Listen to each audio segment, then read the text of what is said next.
কয়েক বছর ধরে জাপানে অবিশ্বাস্যভাবে কমছে জন্মহার। বিগত 9 বছরের সবথেকে বেশি কমেছে 2023 সালে। এমন পরিস্থিতিতে শিশু জন্মহার বাড়াতে সরকারি চাকরিজীবীদের সপ্তাহে 3 দিন ছুটি ঘোষণা করল জাপান।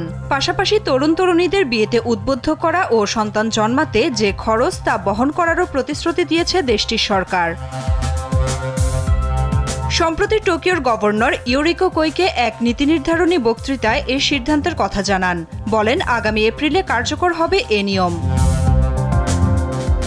রাষ্ট্রটির স্বাস্থ্য, শ্রম ও কল্যাণ মন্ত্রণালয় বলছে, গেল বছর 2023-এ সেখানে জন্ম নিয়েছে 7,27,277 জন, যা এর আগের বছরের তুলনায় শিশু জন্মহার রেকর্ড 5.1% কম।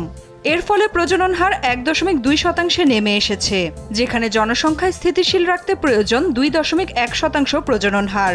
এ পরিস্থিতি বেশ চিন্তায় ফেলেছে জাপান সরকারকে। শিশু জন্মহার বাড়াতে এখনই অথবা কখনো নয়, এ নীতিতে বর্তমানে তৎপর জাপান সরকার। এরই মধ্যে পুরুষদেরও পিতৃত্বকালীন ছুটি ঘোষণার সিদ্ধান্ত নিয়েছে দেশটি। এদিকে জন্মহার কমে যাওয়া রুখতে মিনিস্ট্রি অফ সেক্স চালু করার কথা ভাবছে রাশিয়া। কারণ হিসেবে বলা হচ্ছে, চলমান ইউক্রেন যুদ্ধে ক্রমাগত সেনা হারাচ্ছে দেশটি।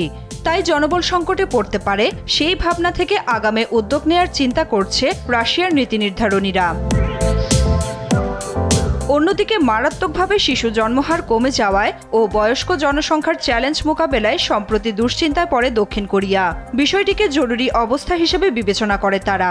সংকট কাটাতে সন্তান জন্মদানে নাগরিকদের উৎসাহিত করতে রাশিয়ার মতো ইতোমধ্যে সরকারি মন্ত্রণালয় চালুর ঘোষণা দিয়েছে দেশটি।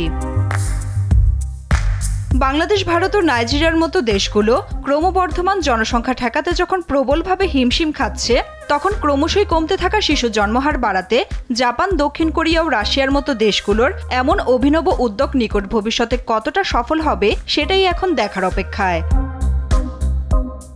নিউজ ডেস্ক, দেশ টিভি।